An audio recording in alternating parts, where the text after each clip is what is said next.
Everyone, कैसे हैं आप सभी। आई होप कि आप सभी बहुत अच्छे होंगे। तो आज है 10 दिसंबर और आज हम लोग 10 दिसंबर से बनने वाले सभी करंट अफेयर्स को डिस्कस करेंगे और लास्ट में कुछ जीके के प्रश्नों को भी डिस्कस करेंगे जो एग्जाम में पूछे जा चुके हैं या मोस्टली पूछे जाते हैं। चलिए स्टार्ट करते हैं आज का वीडियो।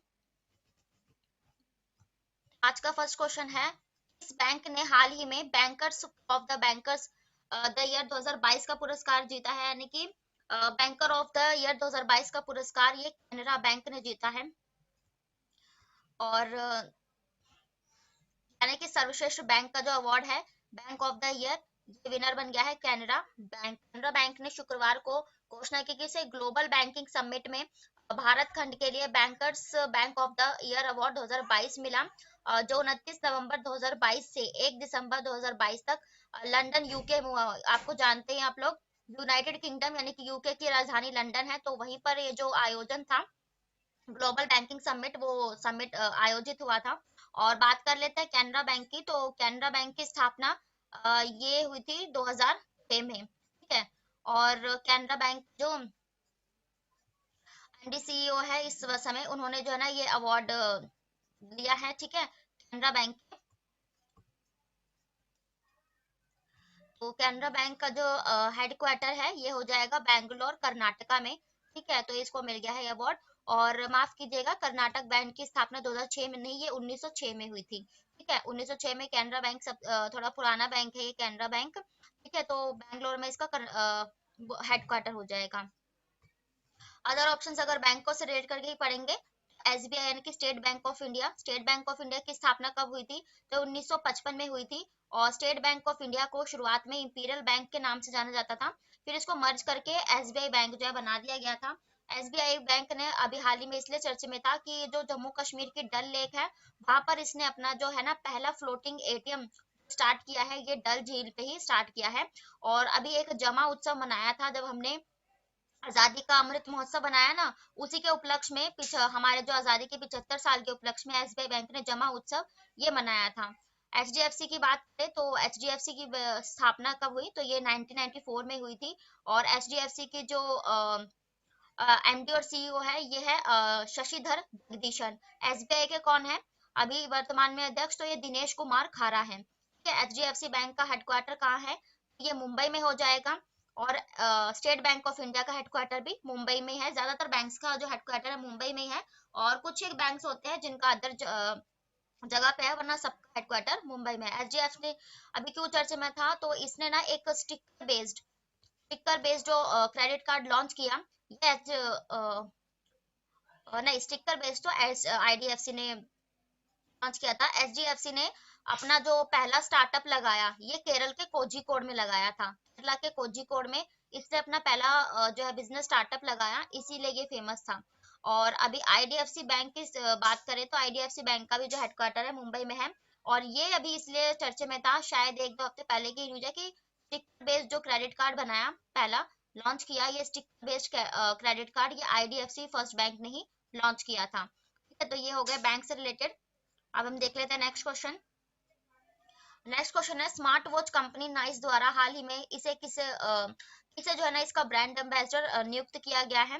तो ये जो स्मार्ट वॉच की जो नाइस कंपनी है, इसके जो है ना विराट कोहली हाल ही में ब्रांड एम्बेसडर बन गए हैं। आप लोग जानते हैं विराट कोहली जो एक हमारे जो कैप्टन भी है वर्तमान इंडियन क्रिकेट टीम के, और ज्यादातर ये स्पोर्ट्स की जो कंपनीज होती है उनके ब्रांड एम्बेसडर रहते हैं, ठीक है। तो अभी ये विराट कोहली के नॉइस के जो है ब्रांड एम्बेसडर बन गए हैं। और अभी ये चर्चा में क्यों थे, तो क्योंकि जो ऑस्ट्रेलिया में टी20 मेंस वर्ल्ड कप संपन्न हुए हैं, उसमें इन्होंने जो है ना हैट्रिक दर्ज किया है, यानी कि सबसे अच्छा जो प्रदर्शन किया करने वाले खिलाड़ी ये विराट कोहली बने थे। और आईसीसी ने, आपको पता होगा, इंडियन क्रिकेट काउंसिल ने ये कहा था कि हर महीने जो है ना क्रिकेटर ऑफ द मंथ का अवार्ड दिया जाएगा। तो इस साल का 2022 का जो अक्टूबर मंथ का था, जो मंथ ऑफ द ईयर, ये विराट कोहली को दिया गया था। सारे जो है आपको याद करने की जरूरत नहीं है, लेकिन जो मेन मेन हो जाते हैं वो इम्पोर्टेंट हो जाते हैं।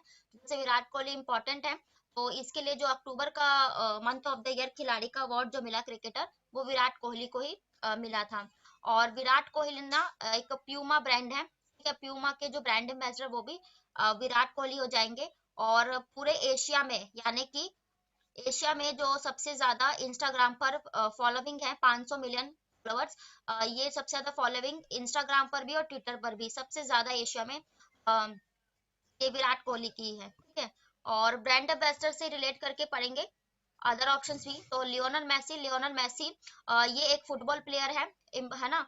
और बायजूस ने अभी जो है ना एजुकेशन फॉर ऑल का जो ब्रांड एम्बेसडर बनाया, ये फुटबॉल प्लेयर लियोनल मैसी को ही बनाया था, और ये अर्जेंटीना से बिलोंग करते हैं। और ये बहुत फेमस है क्योंकि 7 बार जो है ना बैलन डियोर खिताब इन्होंने अपने नाम किया हुआ है। बैलन डियोर फुटबॉल जगत का सबसे सर्वश्रेष्ठ पुरस्कार होता है, ये लियोनेल मेसी ने ही जीता हुआ है।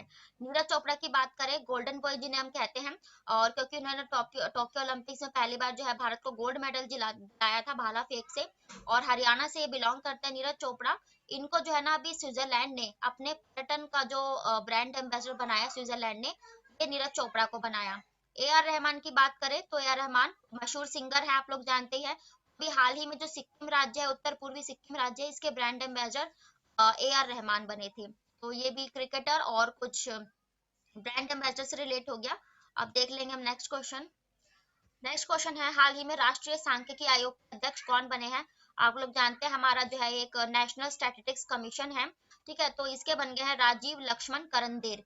ये है, ये जो इमेज है ये है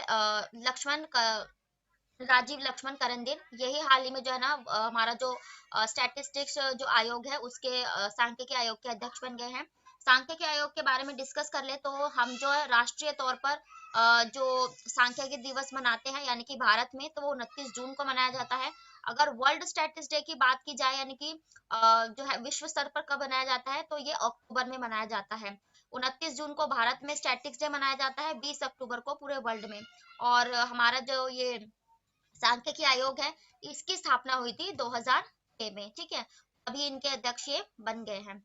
और अदर ऑप्शंस भी हम ना किसी आयोग से ही डिस्कस करेंगे जो अभी हाल ही में अध्यक्ष बने। हंसराज गंगाराम, शायद 1-2 दिन पहले की वीडियो में मैंने बताया कि जो ओबीसी यानी कि जो राष्ट्रीय हमारा जो पिछड़ा आयोग वर्ग है, कैटेगरी है, उसके जो अध्यक्ष हंसराज गंगाराम बने। पीटी उषा, तो हमारा जो इंडियन ओलंपिक कमेटी है यानी कि अंतरराष्ट्रीय ओलंपिक राष्ट्रीय ओलंपिक संघ की जो अध्यक्ष बनी है, ये पीटी उषा बनी है, जिन्हें उड़न परी भी कहते हैं, है ना। और तैयब इकराम federation of international hockey, FIH, है ना, फेडरेशन ऑफ इंटरनेशनल हॉकी के जो अध्यक्ष बने ये तैयब इकराम बने हैं। तो ये भी डिस्कस हो गया। नेक्स्ट क्वेश्चन देख लेते हैं। नेक्स्ट क्वेश्चन है, हाल ही में किस देश में 2022 तक भारत का तीसरा सबसे बड़ा व्यापारिक भागीदार देश बन गया है? तो अभी जो है ना ये यूएई यानी कि संयुक्त अरब अमीरात जो देश है, यही जो है ना भारत का तीसरे सबसे बड़ा व्यापार का साझेदार यानी कि एक तरीके से व्यापार जो है बिजनेस पार्टनर जो है, लेन देन जितना भी हमारा अच्छे से व्यापार होता है, ये तीसरे नंबर के बन गए हैं। क्योंकि भारत का जो तीसरा सबसे बड़ा व्यापारिक भागीदार, और यदि आयात और निर्यात को अलग अलग देखा जाए तो निर्यात अमेरिका, ठीक है, और इन सब में होता है, लेकिन इसने ना चाइना और अमेरिका को पीछे छोड़ते हुए सबसे बड़ा हमारा व्यापारिक भागीदार देश है अमेरिका, और उसके बाद चाइना की बारी आती है। और अब तीसरा सबसे बड़ा जो ये बन गया है हमारा व्यापारिक भागीदार, ये यूनाइटेड नेशंस अरब अमीरात ही बन गया है, ठीक है। और सबसे बड़ा जो प्रायद्वीप क्षेत्र है यही है, इसको मैप से डिस्कस कर लेते हैं, और जिससे कुछ जीके भी कवर हो जाएगा। हाल ही में कुछ जगहों में हुआ, तो ये यूनाइटेड अरब अमीरात है, और इसकी जो राजधानी है, और ये है अबू धाबी, जो यूएई की राजधानी हो जाएगी। और यूएई हाल ही में क्या हुआ था, तो देखो यूएई में एशियन गेम्स जो हुए थे जिसमें श्रीलंका ने पाकिस्तान को हराकर खिताब अपने नाम किया, ये और ये एशिया में ही हुए थे, यूनाइटेड नेशंस, ठीक है, मेंस के जो एशियन गेम्स हुए थे। और अभी जो ये सऊदी अरब इसलिए चर्चे में था कि इसको जो है ना एक क्राउन प्रिंस मिल गए हैं, यानी कि क्राउन प्रिंस मतलब इन्होंने अपने पिता की जगह ली है, ठीक है, मोहम्मद बिन सऊदी, ये बन गया क्राउन प्रिंस सऊदी अरब के। ओमान की बात करें, अभी हाल ही में इसलिए में चर्चा था कि हमने जो है ना अल नसीर एक एक्सरसाइज संपन्न की है, अल नसीर ब्रह्मा एक्सरसाइज, ये हमने ओमान के साथ संपन्न की है। और देखिए अगर दुबई हो गया, शारजा। शारजा ना शायद 1-2 महीने पहले का ये बात है। शारजा में जो है ना एक आप लोग जानते हैं बुक फेयर होता है, यानी कि पुस्तक मेला लगाया जाता है, बुक मेला। तो इस बार का शारजाह का जो पुस्तक मेला लगाया गया, ये थोड़े टाइम पहले यहीं पर शारजाह के यूएई के शारजाह में लगाया गया था। जैसे 2023 में तो हमारा जो भारत में कहाँ होगा ये पुस्तक मेला, ये हमारे जो राजधानी है दिल्ली, वहां पे होगा, और वहां के प्रगति मैदान में नेशनल स्तर का जो हमारा बुक फेयर होगा। और इसे कौन होस्ट करता है, तो नेशनल बुक ट्रस्ट द्वारा ये जो लॉन्च किए जाते हैं। तो इस बार का जो बुक फेयर होगा 2023 फरवरी में हमारी दिल्ली में आयोजित होगा। ठीक इसी तरह का एक बुक फेयर शारजाह में भी आयोजित हुआ था। और सऊदी अरब हो गया।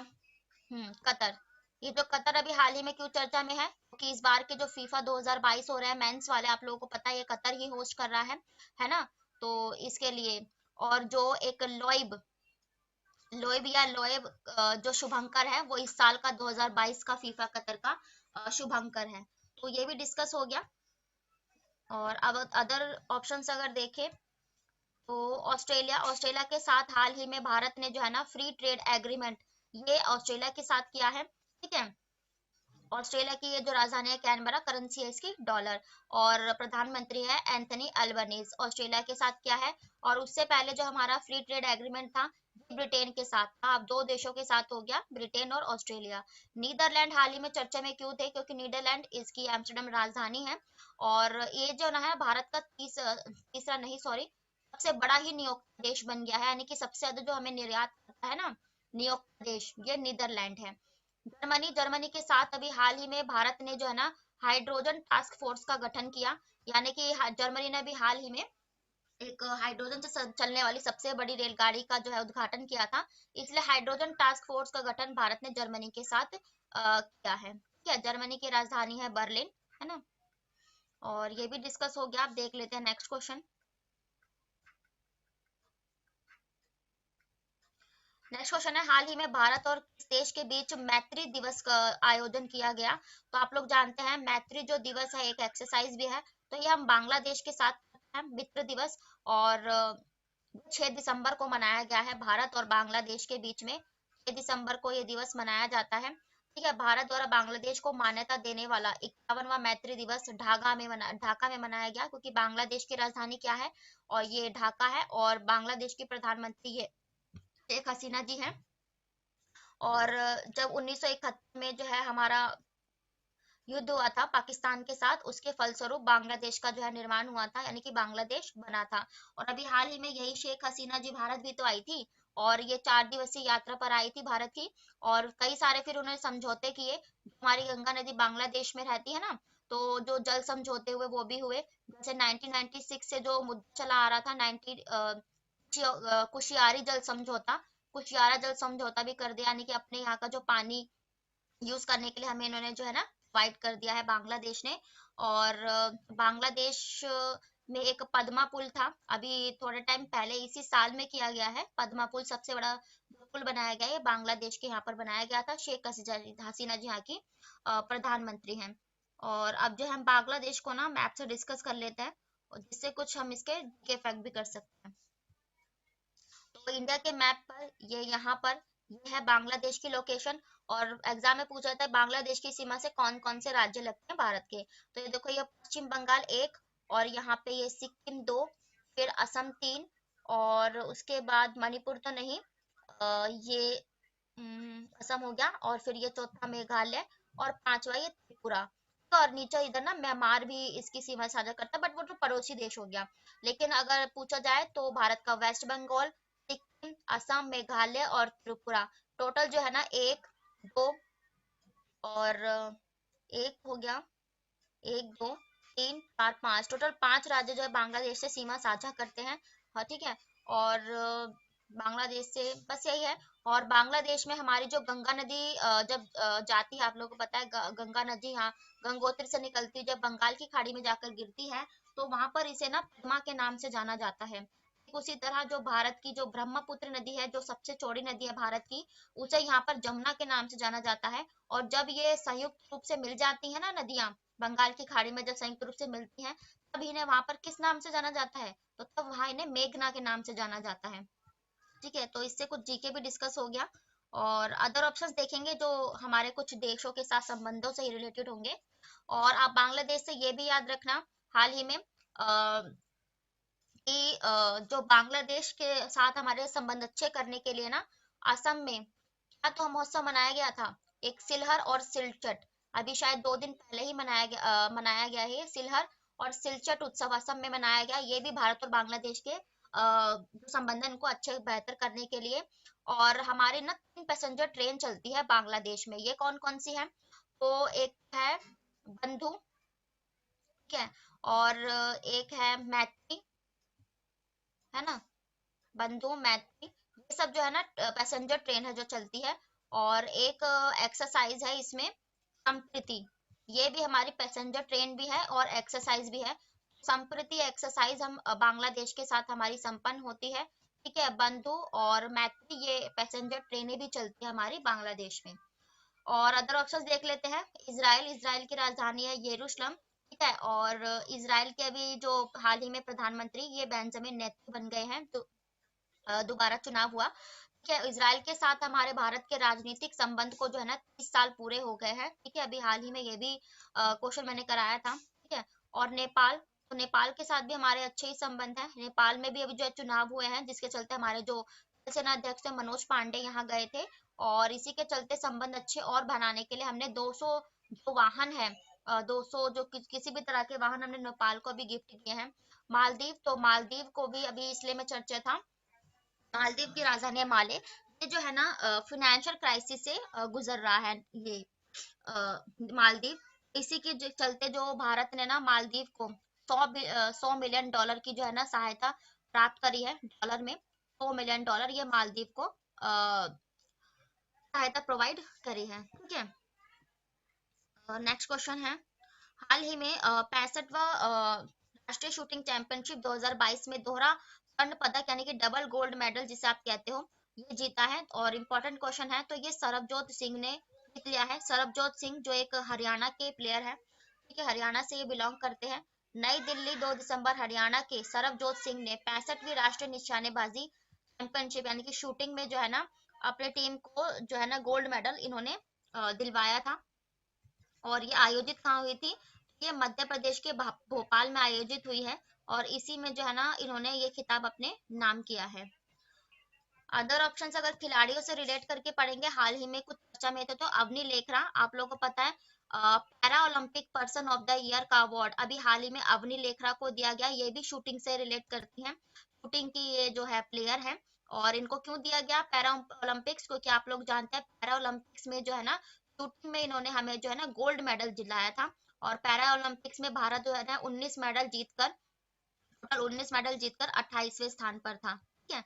और ऋतुराज गायकवाड़ अभी हाल ही में ये इसलिए चर्चा में थे कि इन्होंने जो है ना 1 ओवर में 7 रन बनाने का जो है किताब या इतिहास रचा था, ये ऋतुराज गायकवाड़ ने रचा था।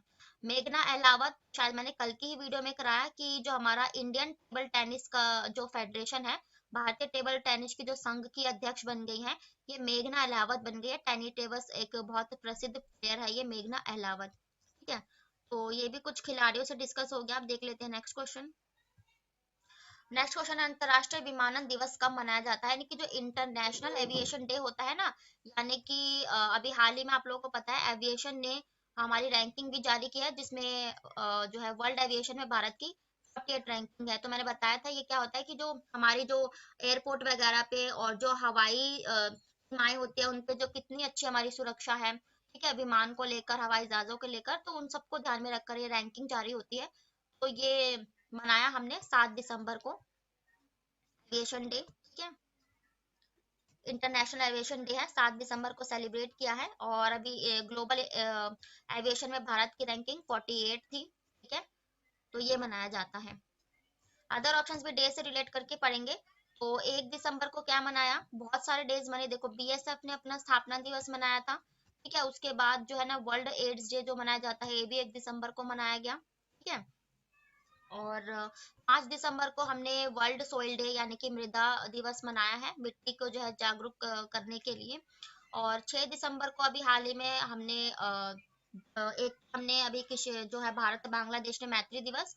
और एक जो है ना हमने बाबा साहब B.R. अम्बेडकर की जो है 66वीं पुण्यतिथि मनाई है, ये 6 दिसंबर को ही मनाई है, 66वीं पुण्यतिथि। ये थी डॉक्टर भीमराव अम्बेडकर की। नेक्स्ट क्वेश्चन है हाल ही में फोर्ब्स की रिपोर्ट के अनुसार एशिया के परोपकारी सूची में कितने भारतीयों को शामिल किया गया है? तो ये टोटल 3 भारतीयों को हमारे जो है सम्मिलित किया गया है फोर्ब्स की लिस्ट के अनुसार, ठीक है। और ये है शिव नाडर जो एचसीएल कंपनी के मालिक हैं। ये है अशोक सूद, ठीक है। और ये गौतम अडानी जो आप लोग जानते हैं दुनिया के तीसरे सबसे अमीर व्यक्ति बन गए हैं गौतम अडानी। और हमारे पूरे एशिया या भारत के सबसे बड़े अमीर व्यक्ति यही है। तो इसी फोर्ब्स लिस्ट ने ये बताया था कि गौतम अडानी भारत के तीसरे सबसे अमीर व्यक्ति बने हैं। और जो ये शिव नाडर है इनको हुरुन इंडेक्स इन्होंने बताया कि ये भारत के सबसे अमीर व्यक्ति है। इन जो बिलियनर है अरबपतियों इनको जो परोपकारी सूची में शामिल किया गया था, ठीक है। और अदर ऑप्शंस ना हम संख्या से कुछ रिलेट करके आंकड़ों से रिलेट करके पढ़ेंगे जो एग्जाम में पूछे जा सकते हैं। जैसे अभी ब्रिटेन के साथ ब्रिटेन ने ना हमें 3500 जो है ना वीजा प्रोवाइड कराया है यानी कि आसान किए हैं। क्योंकि अभी जो G20 आप लोग जानते हैं इंडोनेशिया में सम्मेलन हुआ G20 का।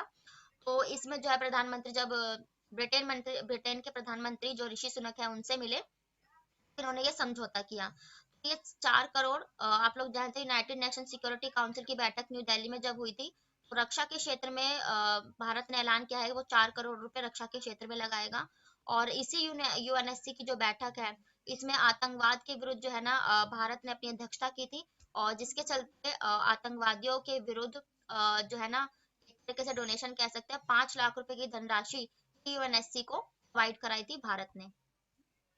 नेक्स्ट क्वेश्चन है हाल ही में किस देश ने विवाहेतर संबंध को अपराध घोषित किया है? विवाहेतर संबंध यानी कि जितना एक्स्ट्रा मैरिटल अफेयर आपने सुने होंगे तो ये इंडोनेशिया ने जो है ना बैन कर दिया है एक्स्ट्रा मैरिटल अफेयर्स को।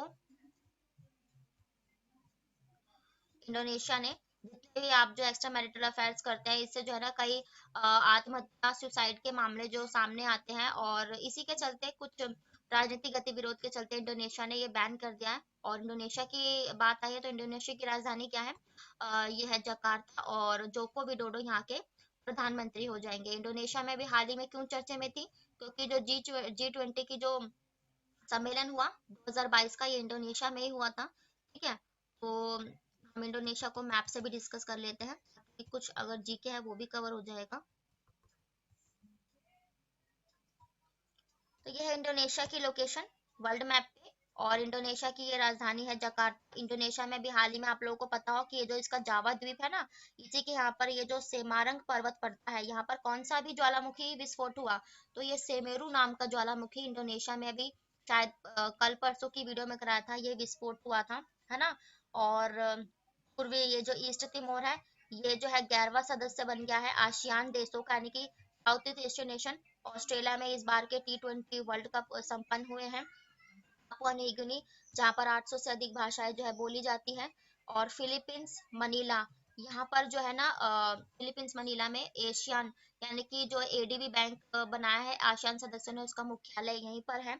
मलेशिया मलेशिया इसलिए में चर्चे में था अभी हाल ही में हमने जो एक हरीमो शक्ति और उदार एक्सरसाइज ये हमने मलेशिया के साथ संपन्न की है। और मलेशिया के अभी हाल ही में कौन बने हैं? तो ये जो है ना एक इब्राहिम अनवर मलेशिया के हाल ही में प्रधानमंत्री बने। वियतनाम के साथ मैंने बताया था विम्बेक्स एक्सरसाइज होती है हमारी। थाईलैंड की राजधानी बैंकॉक है। इसके साथ हमने जो है ना मैत्री मैत्री एक्सरसाइज है वो बांग्लादेश के साथ ना हमारे मैत्री दिवस है ना। लेकिन ये एक्सरसाइज है ये मैत्री थाईलैंड के साथ हमारी संपन्न होती है। और सिंगापुर सिंगापुर के साथ हमारी सिम्बैक्स एक्सरसाइज हुई थी हाल ही में। सुमात्रा जावा जकार्ता ये सब जो है इंडोनेशिया के काफी जाने माने द्वीप हैं। तो अभी जावा में सुमेरु जो है ज्वालामुखी विस्फोट हुआ था। तो ये भी डिस्कस हो गया मैप से भी। अदर ऑप्शन देखेंगे किसी चीज ने कोई चीज बैन की हो किसी देश ने तो अमेरिका अमेरिका ने भी अभी हाल ही में एक रिस्पेक्ट मैरिज एक्ट का बिल लाया था। अमेरिका की राजधानी है वॉशिंगटन डीसी और जो बाइडेन यहाँ के राष्ट्रपति हैं। रिस्पेक्ट मैरिज एक्ट अमेरिका लाया। कनाडा ने क्या लाया था? तो कनाडा ने अभी कनाडा की राजधानी है ओटावा और जस्टिन ट्रूडो यहाँ के प्रधानमंत्री है। कनाडा भी ये लाया था कि जो कनाडा का जो हम वर्क करने के लिए जो परमिट लेते हैं ना कनाडा वर्क परमिट यानी कि जो लोग बाहर कंट्रीज में इंडिया से जाकर बाहर कंट्रीज में काम करते हैं उनके परिवारों को भी है ना वहाँ पर जॉब करने के लिए अलाउ कर दिया गया है, ठीक है, कनाडा में। ये चीज कनाडा ने भी हाल ही में घोषित की थी इंडिया के लिए। न्यूजीलैंड, न्यूजीलैंड अभी हाल ही में इसलिए में चर्चा में था क्योंकि इसने ना वोटर एज जो है ना, ये सॉरी 18 से घटाकर 16 कर दिया है अपने देश में, न्यूजीलैंड ने की है। न्यूजीलैंड की राजधानी वेलिंगटन है, वॉशि ठीक है, और जसिंडा आर्डन यहाँ के प्रधानमंत्री। तो 18 से 16 साल की वोटर एज न्यूजीलैंड ने की। इंडोनेशिया का भी डिस्कस हो गया। और अब देख लेते हैं नेक्स्ट क्वेश्चन। नेक्स्ट क्वेश्चन है, हाल ही में भारत और किस देश के बीच जो है ना संगम अभ्यास 2022 का 7वां संस्करण हुआ। तो ये संगम एक्सरसाइज हमारी अमेरिका के साथ हुई है, ठीक है, ये एक्सरसाइज है। और ये भारत हमारी का अमेरिका के साथ होते हैं। अमेरिका की राजधानी वॉशिंगटन डीसी, और राष्ट्रपति है जो बाइडन, और कमला हैरिसन यहाँ की हमारी भारतीय मूल की पहली उपराष्ट्रपति है, यानी कि वाइस प्रेसिडेंट है। अमेरिका से कुछ हाल के करंट अफेयर्स भी डिस्कस करेंगे।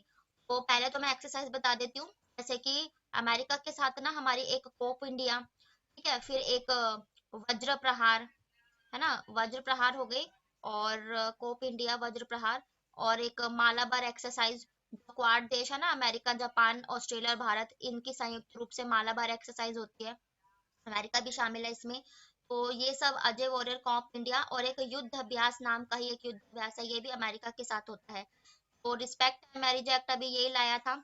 अबॉर्शन बिल अभी हाल ही में अमेरिका ने लॉन्च किया। और अमेरिका ने अभी हाल ही में हमारी जो पुरातत्व जो सामान होता है ना, जैसे कि प्राचीन चीजें जो इसके देश में हमारी है, 235 चीजों को अभी लौटाया था अमेरिका ने, ठीक है। तो ये सब है। अमेरिका को भी हम डिस्कस कर लेते हैं मैप से, और इससे भी जो है जीके कवर हो जाएगा।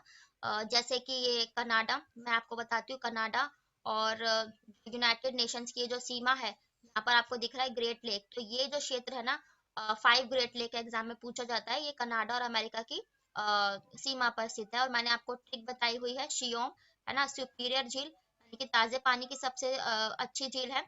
और एच से ह्यूम, आई से इरी, ओ से ओंटेरियो, और एम से मिशिगन झील। तो ये मिशिगन झील ना, ये वाली प्रजाति है जो पूरी तरह से अमेरिका की जो यूनाइटेड नेशंस की सीमा के अंदर है दोनों सीमा पर ही पांचों लेक, लेकिन ये पूरी तरह से अमेरिका में आ जाती है। तो ये जो शियोम है, ये 5 ग्रेट लेक कही जाती है।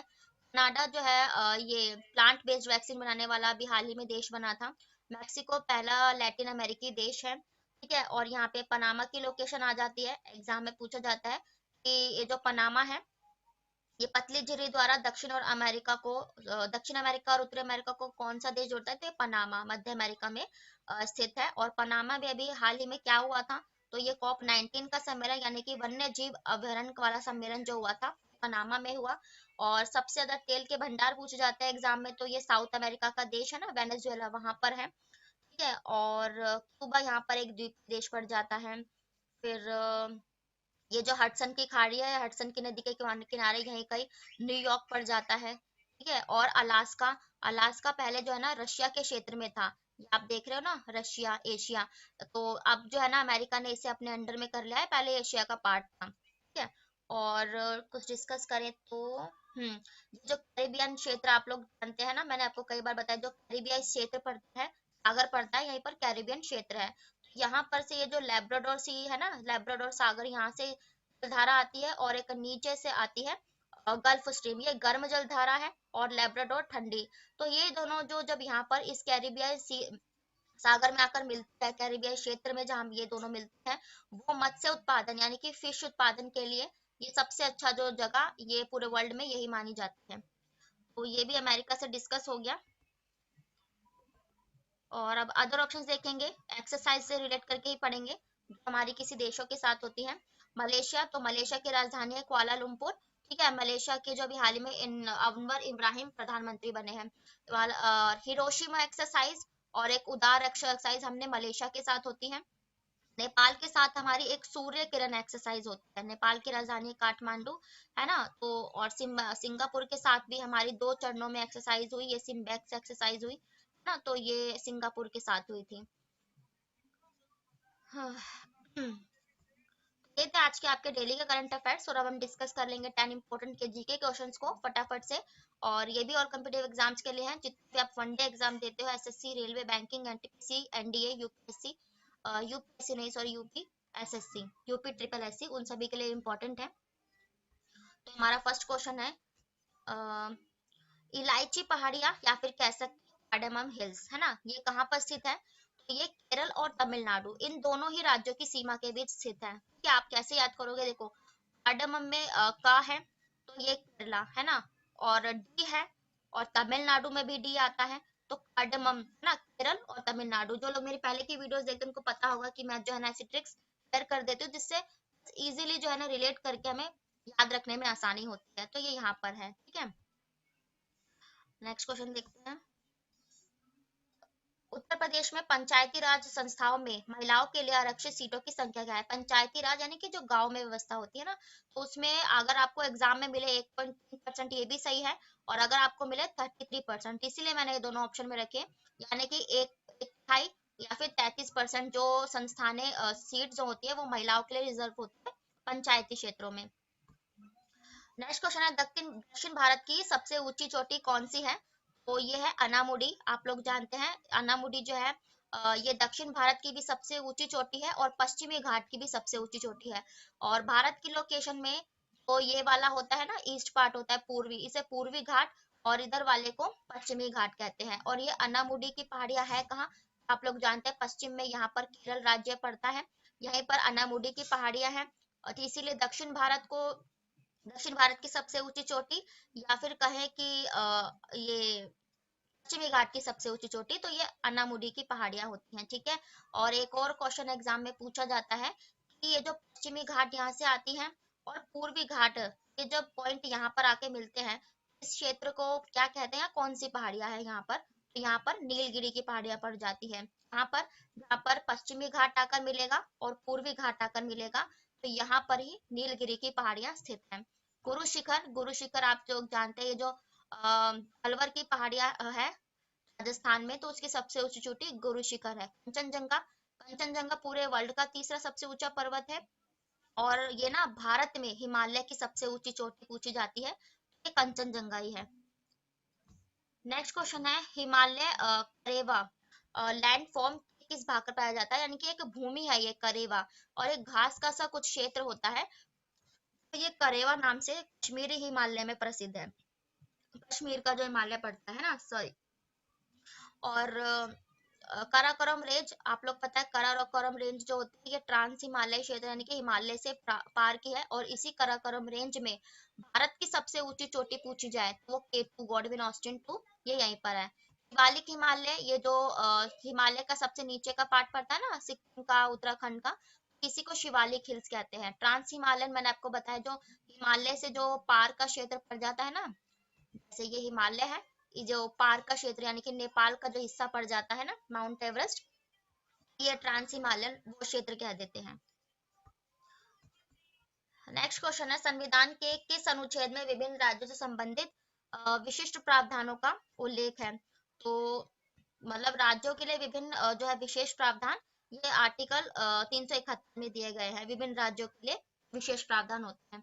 आर्टिकल 30 से 342 में क्या है, ये जो जितने भी SC ST कैटेगरी होते हैं ना, और जो पिछड़े आयोग होते हैं, इनके लिए जो सारी अलग अलग चीजें हैं वो 330 से 342 में है।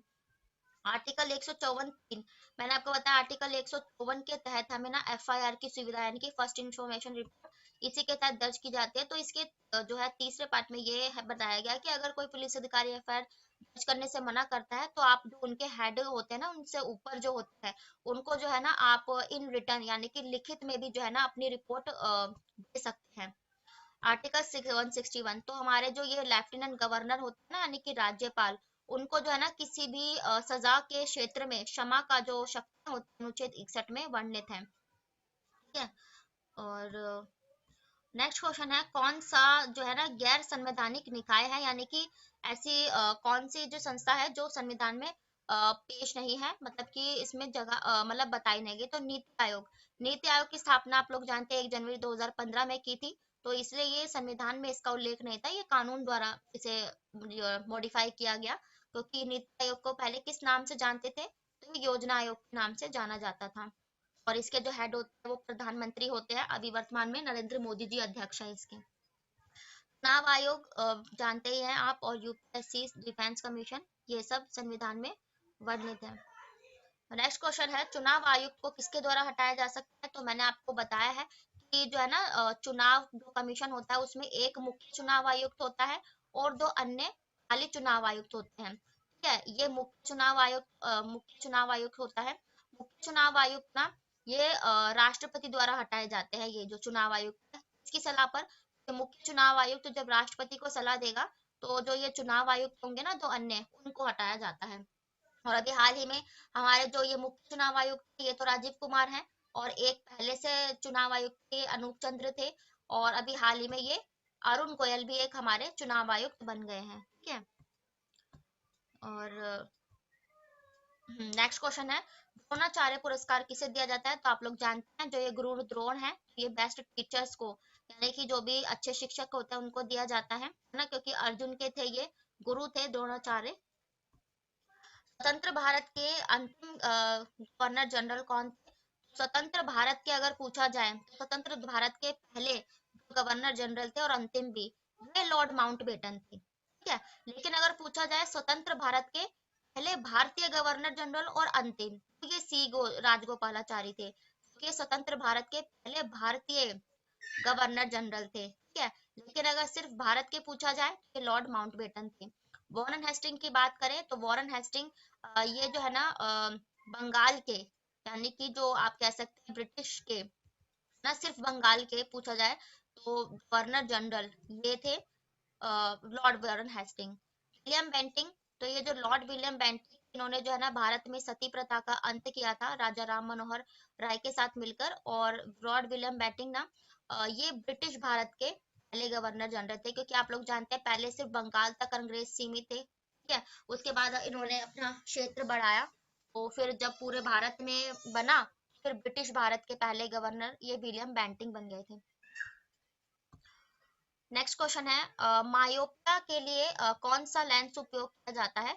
मायोपिया मैं पहले आपको बता देती हूँ होता क्या है। मायोपिया आप लोगों ने पता होगा कि जो निकट दृष्टि दोष होता है ना, निकट दृष्टि दोष यानी कि जब हमें दूर पास की चीजें तो साफ दिखती है लेकिन दूर की नहीं दिखती, और ऐसे ही एक दूर दृष्टि दोष होता है जिसमें दूर की चीजें साफ दिखती है पास की नहीं दिखती, तो ये वाइसन वर्सा हो जाता है।